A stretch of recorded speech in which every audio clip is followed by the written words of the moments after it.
ისედაც ცხელი ზაფხულის ორი უმნიშვნელოვანესი ამბავი გადავაგორეთ თითქოს ყველამ. თელმა მსოფლიო მარტო ჩვენ არა. ჩვენც რასაკვირველია, ჩვენც ღელავდით, ნერვიულობდით, შფოთავდით, ვაფასებდით, ხო? პირველი ამბავი თუ მას პირველი შეიძლება ეწოდოს, ეს იყო ალასკა. და ალასკაზე პრეზიდენტ ტრამპის მიერ პრეზიდენტ პუტინის ავადმყოფი პრეზიდენტის მიღება. სხვათა შორის ვრცელდება ინფორმაცია კი არა ვიცით ყველამ, რომ როდესაც ბიორი თვითმფრინავმა სპირიტ ბიორმა გადაუფრინა პუტინს, ეს რა ჯანდაბა ხმა ისმისო და ახლობით ეს აღმოხდა ავადმყოფ ლიდერ პუტინს და ტრამპი არის ამ ინფორმაციის გამავრცელებელი და ტრამპმა თქვა, რომ ეს იყო ძალის დემონსტრირება. მართლაც ძალის დემონსტრირება იყო, აბა რა იყო, პუტინი უნდა დააფრთხო და პუტინს სწორედაც რომ ძალის პოზიციებიდან უნდა ესაუბრო. მეორე ამბავი იყო ვაშინგტონში და ყველა ვისაც ეგონა რომ ტრამპი დასვამდა იმ საკითხს, რომელიც მანამდე განხილული ჰქონდა პრეზიდენტ პუტინთან, ანუ დონბასის რეგიონის გადაცემის თაობაზე, პუტინს ხო ეს მოთხოვნა ჰქონდა თუ აქვს. გასაკვირად ტრამპმა ეს საკითხი არ დასვა და პირველ ყოვლისა ისაუბრეს უკრაინის უსაფრთხოებისა გარანტიებზე, უკრაინის უსაფრთხოების მექანიზმებზე, უსაინტერესოესი თემაა ცაში, ზღვაზე, ხმელეთზე, მსურველთა კოალიცია, ვინ ჩაერთვება, ამერიკა რა დოზით ჩაერთვება და ასე შემდეგ თუ ჩაერთვება, ამერიკა მიყიდის თუ არა იარაღს ნატო გადასცემს თუ არა იარაღს უკრაინას, თავად უკრაინა იყიდის თუ არა პირდაპირ ამერიკის შეერთებული შტატებიდან იარაღს 90-100 მილიარდზეა საუბარი, 100 მილიარდის იარაღის მიყიდვაზე პირდაპირი წესით უკრაინისათვის. მოკლედ ამბებია ისეთი, რომ 7, 10, 15 წელს დაიტევდა ეს ერთი თვე. 15 წელში რაც არ ხდება 20 წელიწადში ის მოხდა ამ ერთ თვეში. თუნდაც ის კადრი რა ღირს, რომელშიც აღბეჭდილნი არიან ტრამპი და ევროპელი ლიდერები. რა ღირს თითოეული სიტყვა, კვლავ ვიმეორებ, აი კონკრეტული სიტყვა ნებისმიერი ლიდერისა, მაგალითად შტუბისა, ხო, მაგალითად მაკრონისა, მაგალითად სტარმერისა, მაგალითად ურსულა ფონ დერ ლაიენისა და ასე შემდეგ. რა ღირს ტრამპის ძალიან სკრუპულოზური, აი გაგიკვირდებათ და ძალიან სკრუპულოზური მუშაობა და ის რომ რუბიოს ჩააბარებენ უსაფრთხოების გარანტიების მექანიზმის შექმნას და ასე შემდეგ. რა ღირს უკვე შემდგომ ცოტა დაბნეული რუსეთის კომენტარები ამ საკითხთან დაკავშირებით, რა ღირს ეს ყველაფერი. ეს ორი ამბავი გადავაგორეთ და ჩვენ ხო არ გვასვენებენ, ხო? ჩვენ წინ გველის კიდევ ერთი ამბავი. ამ ამბავს, არა, იმ ამბავს ქვია პუტინის ავადმყოფი ლიდერის, ავადმყოფია რასაკვირველია და ზელენსკის ამ გმირი ლიდერის შეხვედრა სადო ვინმე იკითხავს და რამდენიმე ვარიანტია. სტამბულის ვარიანტიც არის, არაბული ქვეყნებიდან რომელიმე ქვეყანაში შეხვედრის გამართვის ვარიანტიც არის. პუტინი და რუსეთი ისე თავხედდება მოსკოვში ჩამოვიდეს ზელენსკიო. ეს ვარიანტიც არის. შვეიცარიის ვარიანტიც არის. და ასე შემდეგ და გამოხტა ამასობაში უნგრეთი, რომელმაც თქვა, რომ ბუდაპეშტის სიამოვნებით უმასპინძლებს ამ შეხვედრას პერსონალურად მე რომ მკითხოთ, ამგვარი შეხვედრა ბუდაპეშტში ვერც გაიმართება და არც უნდა გაიმართოს ორი მიზეზის გამო. პირველი სიმბოლურია, რომ 1994 წელს სწორედ ბუდაპეშტის მემორანდუმი გაფორმდა, რომელშიც გაიწერა უსაფრთხოების პირველი გარანტიები უკრაინისათვის და უკრაინას უსაფრთხოების გარანტიები მისცეს იმჟამინდელმა რუსეთმა, ელცინის რუსეთმა, ბრიტანეთმა და შეერთებულმა შტატებმა, მაგრამ სადღა გაქრა წარილტვა ის გარანტიები შემოარღვია რა გარანტიები 2014 წელს რუსეთმა ყირიმის ოკუპაციით და უკვე 2022 წელს ხო შემოარღვია და დაანგრია და დაფშუნა პირდაპირ მნიშვნელობით. ამიტომ მე მგონი რომ უკრაინა არ გაიმეორებს სიმბოლოებს ხო უზარმაზარი მნიშვნელობა აქვს და სწორედაც რომ თუ სადმე არ არ გაიმართება ეს შეხვედრა, არ გაიმართება ამ მიზეზის გამო, სწორედაც რომ ბუდაპეშტში რომ არ გაფორმდეს ბუდაპეშტი 2, აი ჩვენ მიუნხენი 38-2-ზე ვსაუბრობდით და ახლა ჩვენ ვსაუბრობთ და უნდა ვისაუბროთ ბუდაპეშტთან, ბუდაპეშტზეა საუბარი, სადაც აქ იგითხარით პირველი მემორანდუმი გაფორმდა. მაგრამ ამას გარდა არსებობს ერთი იურიდიული საკითხი, რომელიც თავისუფლად შეუძლია რომ შემოარღვიოს ორბანს აქვს ამის შესაძლებლობა და შეიძლება მწვერი სურვილიც კი, ამას ქვია რომის სტატუტი და უნგრეთი მიერთებულია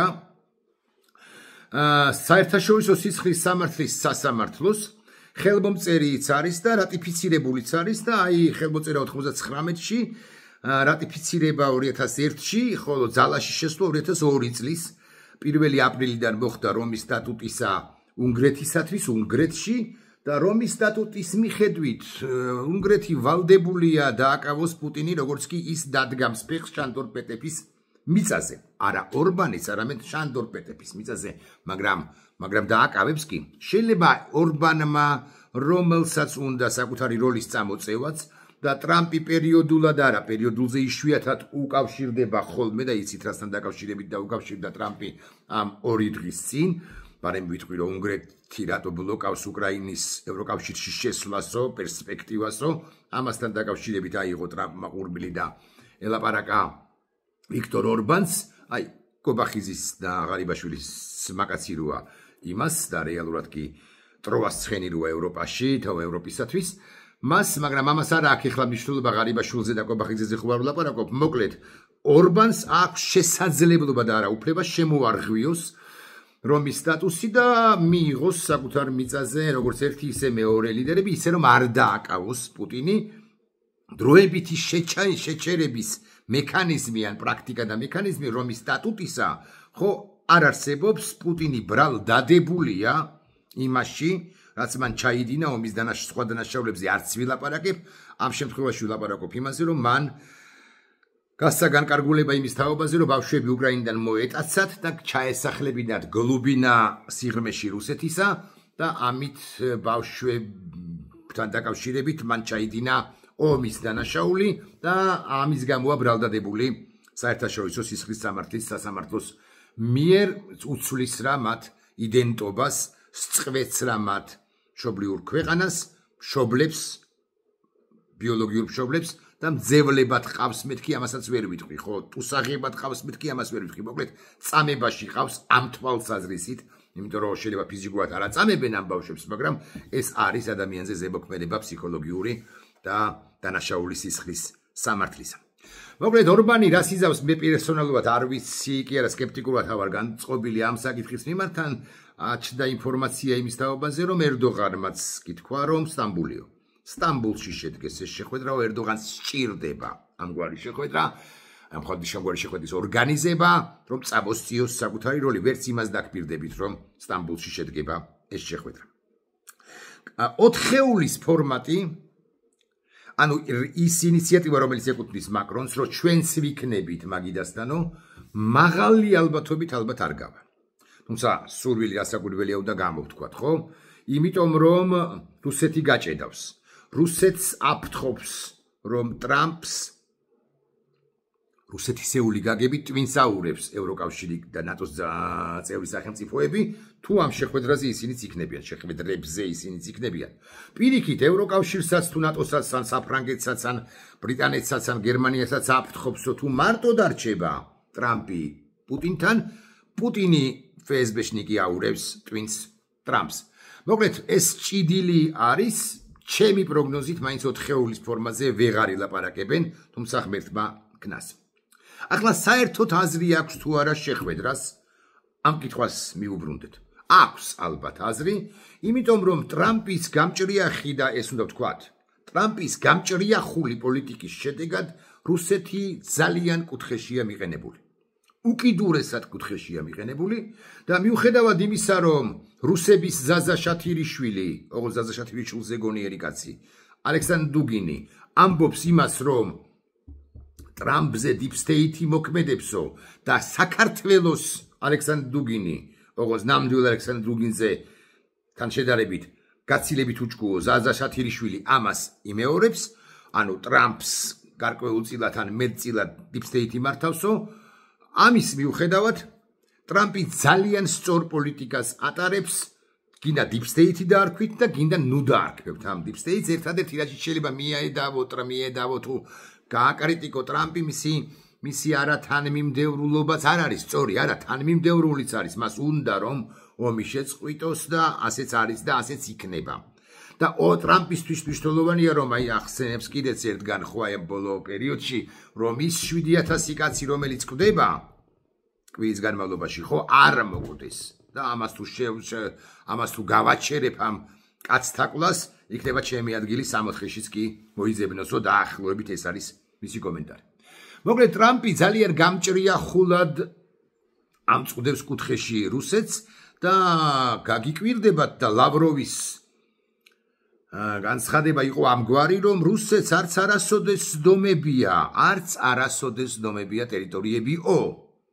ახლა რო ჩაიჭიროს ამერიკის შეერთებულმა შტატებმა და თქვას რომ თუ არაც არასოდეს არც დომებია რუსეთს ტერიტორიები ფართო ავტონომიას მისცემს დონბასს და ყირიმსაც უკრაინა უკვე სამომავლოდ და დააბრუნეთ ტერიტორიები და კონსტიტუციიდან ამოიღეთ თქვენივე ის ჩანაწერი რომელშიც გაწერილია რომ უკრაინის 5 რეგიონი არის გახდა რუსეთის შემადგენლობაში შევიდა ხო ეს რომ ჩაიჭიროს ვაშინგტონმა და ამ კუთხით რომ მიედავოს პერსონალურად მე არ გამოვრიცხავ თუმცა ალბათ მაინც ამგვარი განცხადებების გაკეთებას ისინი ანუ ვაშინგტონი დაელოდება უფრო მაღალი დონიდან იმიტომ კი არა რომ ლავროვი დაბალი დონეა როგორ გეკადრებათ ის გამოცდილი დიპლომატიც არის ბევრად გამოცდილი ვიდრე მაკაბოჭორიშვილი რაღაცა ზაჟაშათირიშვილი ვახსენე მხოლოდ ამიტომ ვახსენებ მაკაბოჭორიშვილს დიახ მაკაბოჭორიშვილი ქართველი ლავროვია ოღონდ ლავროვი შარვალში და ქალუთული მაკა ქალის სამოსში ოღონდ მაკაბოჭორიშვილი არაკომპეტენტურობის განსახიერება ამეთქი ამის თქმა მინდა ლავროვთან შედარებით მაგრამ ლავროვი ყველაფერთან ერთად ბოროტ მოქმედია, ბოროტი კაცია, რუსი იმპერიალისტია. კარგით, ლავროვის შეფასებას თავი დავანებოთ, მოკლედ ამერიკელებმა რომ ჩაიჭირონ და თქვან რომ დააბრუნეთ ტერიტორიები და ფართო ავტონომიას კი მისცემს რუსეთიო, უკრაინაო, ეს სულაც არ იქნება გასაკვირი.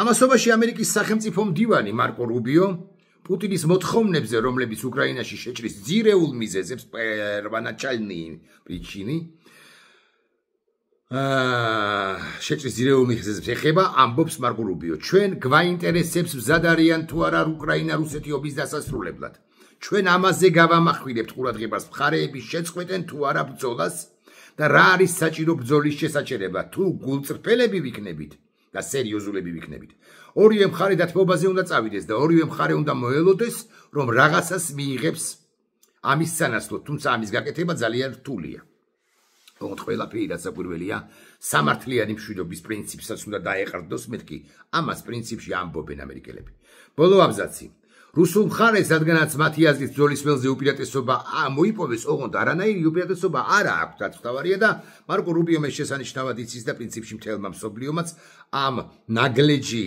ბოდიშ ვიხდი ცხადია დონბასის დონეცკის ოლქის ნაგლეჯი მისისთვის 3 წელიწად ნახევარია იბრძვიან და კრამატორსკი ვერ აუღიათ მეთქი ასე ვიტყვი ბუნცფელად რო თქვა ნამდვილად არ აინტერესებთ ანუ რუსებსო რამდენი რუსი ჯარისკაცი ხვდება დიახ არ აინტერესებთ რამდენი რუსი ჯარისკაცი ხვდება ისინი ფიქრობენ რომ უბრალოდ გააგრძელებენ ომს ამასობაში ძალიან საინტერესოა რომ ამერიკული თვითმფრინავები გამოჩნდა ლატვიის თავზეც ხო არ მეშლება ხო ლატვიის თავზე რიგას გადაუფრინეს და ესეც არის ძალის დემონსტრირება ამასობაში არ უნდა გამოგჩეს ისიც რომ ტუსკმა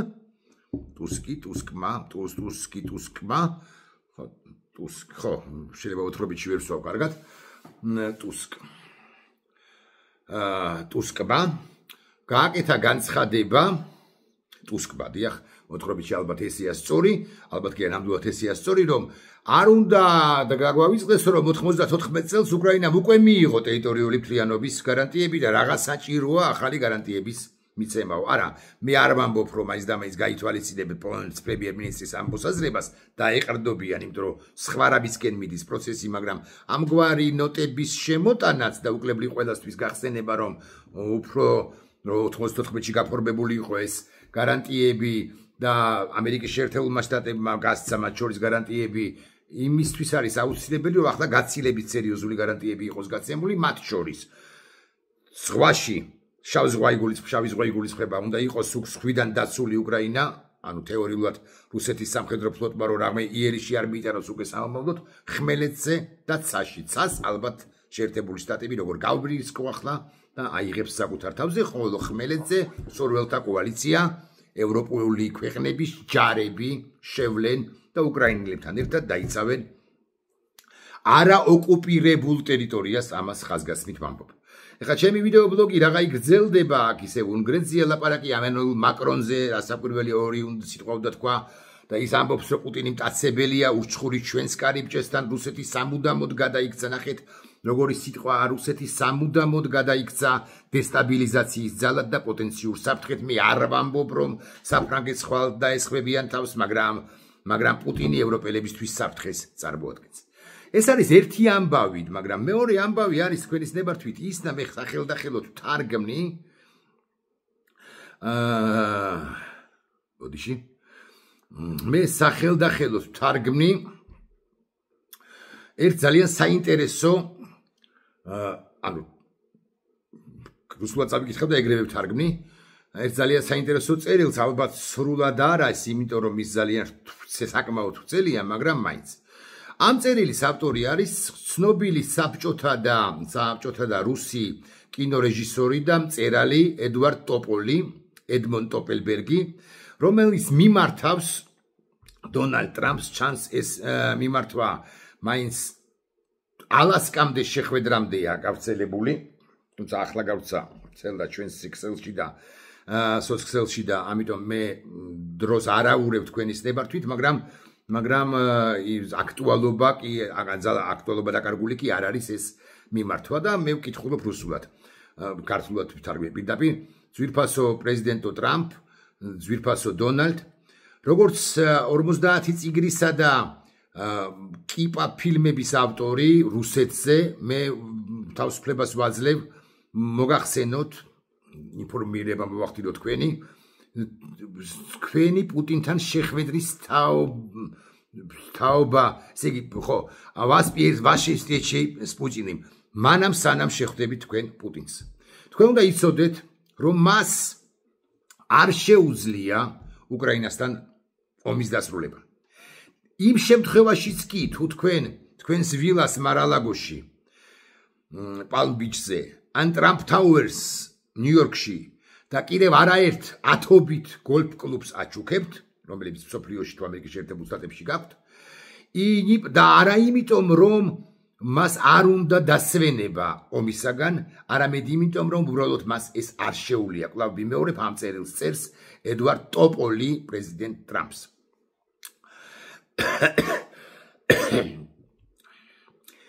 რამდენადაც მან იცის რუსეთის ისტორია და არა მედინსკის სახელმძღვანელოს საფუძველზე, არამედ რეალური ისტორია იცის. და ეხლა ნახეთ რას ამბობს. რუსი მეომრების დაბრუნება ევროპიდან ნაპოლეონის დროს ამან განაპირობა, რომ დაბრუნდნენ, ამან განაპირობა აჯანყება დეკაბრისტებისა 1825 წელს. რუსეთი როცა დამარცხდა რუსეთ-იაპონიის ომში, ამან განაპირობა 1905 წლის რევოლუცია. როდესაც მილიონი რუსი ჯარისკაცი გამოიქცა რუსეთ-გერმანიის ფრონტიდან პირველი მსოფლიო ომის დროს, ამან გამოიწვია ნიკოლოზ მეორის გადაგდება და თებერვლის რევოლუცია 1917 წელს. მშვიდობა ხელმოწერილი ლენინისა მიერ გერმანიასთან, მშვიდობამ მისცა ლენინს იმის უფლება, რომ დაეხრიტა მთელი სამეფო ოჯახი. საბჭოთა არმია რო დაბრუნდა ავღანეთიდან თებერვალში 99 წლისა, ამან განაპირობა საბჭოთა კავშირის დანგრევა. და ეს ყველაფერი იცის რა პუტინმა, მან არ შეუძლია ომის დასრულება და დაბრუნება ჯარისა საკუთარ სამშობლოში, საკუთარ სახლებში. Только возможность мая 45 года 45 წელს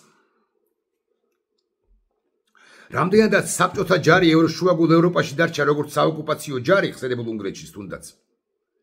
ამან განაპირობა რომ სტალინი გადარჩა პოსტ ომის პერიოდის პუტჩს. და აი პუტინიც ოცნებობს იმაზე რომ დაიპყროს უკრაინა, ოკუპაცია მოახდინოს უკრაინისა, ასევე ბალტიისპირეთი, ფინეთი, პოლონეთი და ასე შემდეგ. იმიტომ რომ მან უნდა მოსკოვიდან მოშორებით უნდა ამყოფოს საკუთარი ჯარი. მას ახსოვს რომ 525,000 ჯარისკაცი, რომელიც ავღანეთიდან დაბრუნდა 99 წელს, ისინი გადაიქცნენ, ან ჯარისკაცები გადაიქცნენ ავღანელ ბანდიტებად, რომლებიც ტერორიზებას ახდენდნენ საბჭოთა კავშირის მოსახლეობისა. და მან იცის, რომ იმ შემთხვევაში თუ უკრაინული ფრონტიდან დაბრუნდება 1,5 მილიონი რუსის ჯარისკაცი, რომლებმაც იციან, პროფესიონალურად იციან კვლელობები, ქურდობები და ძალადობები, ეს ყველაფერი მას მოუბრუნდება. Война с Украиной позволила Путину избавиться от 2 миллионов самых активных. Ამახვილებს ყურადღებას რომ ემიგრაციაში რომ წავიდნენ 2 მილიონი კაცი იყო, რომელიც ეს ემიგრაციაში წასულიყო ჩვენ საქართველოშიც, ხო? ყველაზე აქტიური მოწინააღმდეგე იყო პუტინისაო. გავანებოთ ახლა ამ პატიოსანი კაცის სწორ აქცენტებს, რაღაცა შეიძლება არც დაეთახმო, მაგრამ მე დავსვავ ერთ კითხვას, რომელიც აქედან გამომდინარეც არის. მას მიპასუხეთ. სად მიხავს რუსეთს საკუთარი ჯარი 1,5 მილიონი იმ შემთხვევაში თუ ომი შეწყდება. მე მესმის რომ ოკუპირებულ ტერიტორიებზე გააჩერებს, იმისთვის რომ მათ გაამაგრონ ოკუპირებული ტერიტორიები, ასე მაგალითად დონეცკის ოლქის 70%, ლუხანსკის ოლქის 90%, ზაპოროჟიე თუ ასე მოხდება და თუ არ დათმო და ან ხერსონი თუ ასე მოხდება და თუ არ დათმო და ყირიმი თქვა. მაგრამ თუ ისინი აქტიურ საომარ მოქმედებებში არიან, სად არის ის გენერალიტეტი, რომელიც ამ ყველაფრისაგან ხელს ითმობს? რუსული გენერალიტეტი, რომელსაც სჭირდება სისხლი და სჭირდება ომი. სადღაც ომი, რომ მეტად და მეტად მოითმოს ხელი. სად მიდის 1,5 მილიონი ჯარისკაცი მოსკოვში ან შუაგულ რუსეთში ბრუნდება? ვინ უხდის მათ თანხას? ვინ უზრუნველყოფს მათ კვებას და ისინი გავეშებულები არიან. სხვა შორის გავეშებულები იმის გამოც, რომ ვინმე პოლიტიკოსებმა ამ შემთხვევაში პუტინმა გადაწყვეტილება მიიღო უსებ შუა გზაზე, რომ დაეთმო უკრაინისათვის გარკვეული ტერიტორია. იგივე პრობლემა ერთგვარად უდგას უკრაინასაც, მაგრამ უკრაინა მაინც შეკრულიერია, რომელმაც იცის, რომ საკუთარ ქვეყანას იცავს და იქ მაღალი პასუხისმგებლობაა, მათ შორის სამხედრო მოსამსახურეებისა და რიგითი ჯარისკაცებისაც. უკრაინისაგან განსხვავებით რუსეთში დედოვშინაც არის და ეს ბესპრიძელიც არის. იქ მკვლელები არიან, უმრავლეს შემთხვევაში რა ეს მკვლელები როცა აღარ კლავენ, ისინი სად მიდიან, მეთქი ამას ვკითხულობ. კობახიძე რომ ყვირის ყალბად, რომ ომი უნდა შეწყდეს, ბიზინა რა ყვირის ამას დუმლიდან. ხო, ომი უნდა შეწყდეს, სასაკვირველია. მაგრამ ამ ჩვენს ბანდას კრიმინალებისა, ქართულ ოცნებას ერთი სამ საკითხზე მაინც უფიქრია, ორს ვიტყვი. მაგალითად, როდესაც ომი დასრულდება, უძრავი ქონება, რომელიც შეიძინეს რუსებმა, ბაზარზე გამოვა თუ არა, დაბრუნდებიან თუ არა რუსები ბათუმიდან პეტერბურგში თუ თბილისიდან მოსკოვში. და რამდენი დაბრუნდება, ვინმეც კვლევა ჩაუტარებია?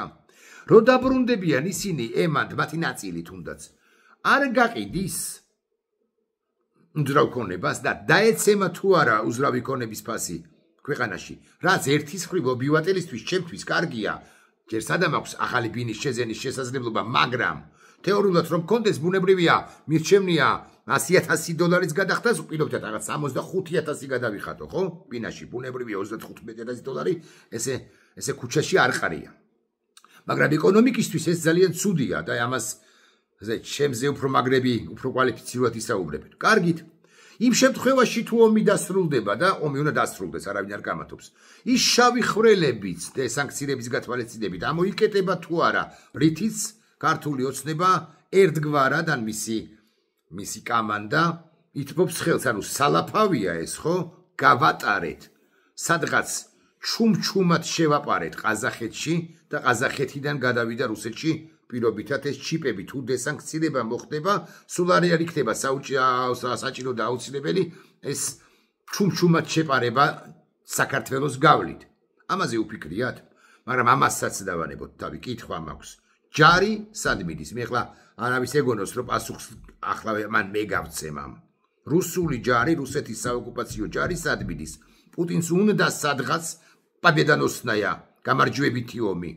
სადღაც იმიტომ კი არა და არა მხოლოდ იმიტომ, უფრო ზუსტი რო ვიყო, რომ ვიღაცა დაამარცხოს, არამედ იმიტომ, რომ საკუთარი გენერლები გამოყვებოს. ეს კორუფცია კიდევ უფრო გააღრმავოს და ეს ტიპები არ მიუტრიალდნენ პუტინს და არ უთხრან ნაბიჭვარო. ეს რა დღეში ჩაგვაგდე, გვაომე 1 მილიონი კაცი მიწაში ჩააწვიდე, კარგით 700,000 კაცი და ის ტერიტორიები სულაც არ დაიბრუნე რუსული გაგებით. რომლებიც შენ თვითონ ვიამბობდი, რომ ჩვენ რუსეთს ეკუთვნოდა. ხო და რა ასაპირებს პუტინი? ამიტომ მე არ ვიცი ახლა ესმის თუ არა ეს ვინმეს, მაგრამ ეს სერიოზული გამოწვევაა, ომი უნდა დასრულდეს. არავინ კამათობს ამაზე. სამართლიანი პირობებით უნდა დასრულდეს.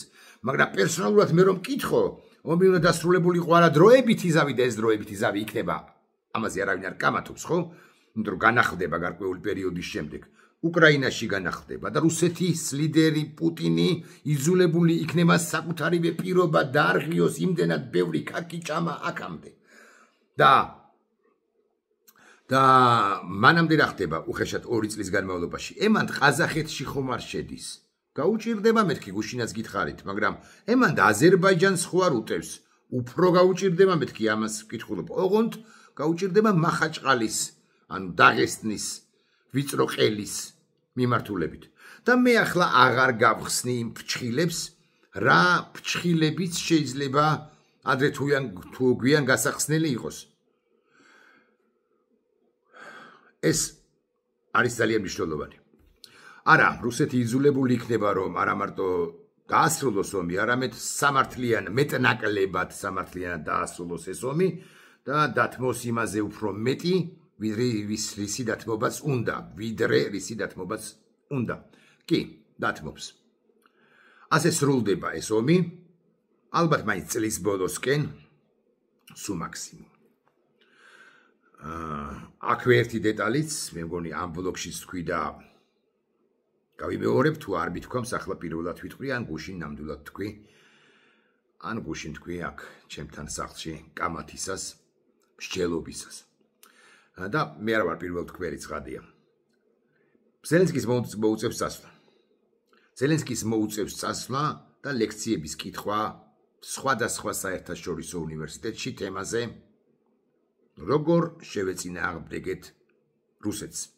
როგორ არ მივეცით მას შესაძლებლობა აღედგინა ან ნაბიჯები გადაედგა საბჭოთა კავშირის აღდგენისაკენ. თუ ზელენსკი იყრის კენჭს, ის როგორც ომის პრეზიდენტი ჩემი აზრით დამარცხდება. მაგრამ დამოუკიდებლად იმისა, ის დამარცხდება თუ არა, ის მაინც გმირი ლიდერია უკრაინისა, რომელმაც ჩვენი არ იყოს და ჩვენ ორჯერ გავაკეთეთ ეს, ხელი უკუღმა აარტყა რუსეთის იმპერიას. რუსები ამას ვერ იტანენ, მაგრამ ისტორია გვიდასტურებს იმას, რომ როდესაც მას ძალას აჩვენებ, მას ანუ რუსეთს, ის უკან ძალიან ძნელად ხანდახანზე ხშირად, მაგრამ იხევს და პუტინის ბედზეც გეტყვით 2 სიტყვას და ასე დავასრულოთ და თუ გნებავთ მისი შნირების ბედზეც ვიტყვი 2 სიტყვას. დიახ, რუსეთი მარცხ ხდება, კონცეპტუალურად მარცხ ხდება ამ ომში. დემოკრატიულმა სამყარომ შეერთებული შტატების თავკაცობით იძალა, დაუბრუნდა საკუთარ პირველ ტყავს, მისიას ასე ვიტყვი და რუსეთის დაჩოქების პროცესი მიმდინარეობს ახლა. დაჩოქების პროცესის ერთ-ერთი ეპიზოდია შავი ზღვა, სადაც ამერიკელები დასავლეთი და ამერიკელები შემოვლენ რა საკვირველია. ამაში ეჭვი არ შეეპაროს არავის. პუტინი როგორ ამთავრებს? ვერ გეტყვით, გულახდილად გეტყვით. ვერ გეტყვით, მე მგონია რომ შეიძლება ძალიან მძიმედაც დაამთავროს და არც თუ შორეულ მომავალში. აი, რომ ვეღარ ჩამოებღაუჭებიან აქაური თანამედროვე სერგო ორჯონიკიძეები ვლადიმირ პუტინს, ის დროც მალე დადგება. ჩვენ ვნახავთ მათ ან სრულიად შეცვლილებს 180 გრადუსით, რისიც მე არ მჯერა, ან ისტორიის სანაგვე ყუთში მოსროლილებს. საქართველო გაიმარჯვებს ამის თქმა, მინდა უბრალოდ ეს პროცესი თვითონ გამარჯვებამდე არის ძალიან რთული და როცა გამარჯვება დადგება, მე ვერ გეტყვით, რა მხელა, რა მასშტაბის ავგიას თავლა გვექნება გასაწმენდი. ყველა სფეროში, ყველა მიმართულებით გასატანი იქნება ნეხვი, რომელიც პრაქტიკულად ყველა ხელისუფალმა დაგვიტოვა, მაგრამ ივანიშვილმა გაასმაგა ამ ნეხვის ოდენობა რაოდენობა. ნახვამდის.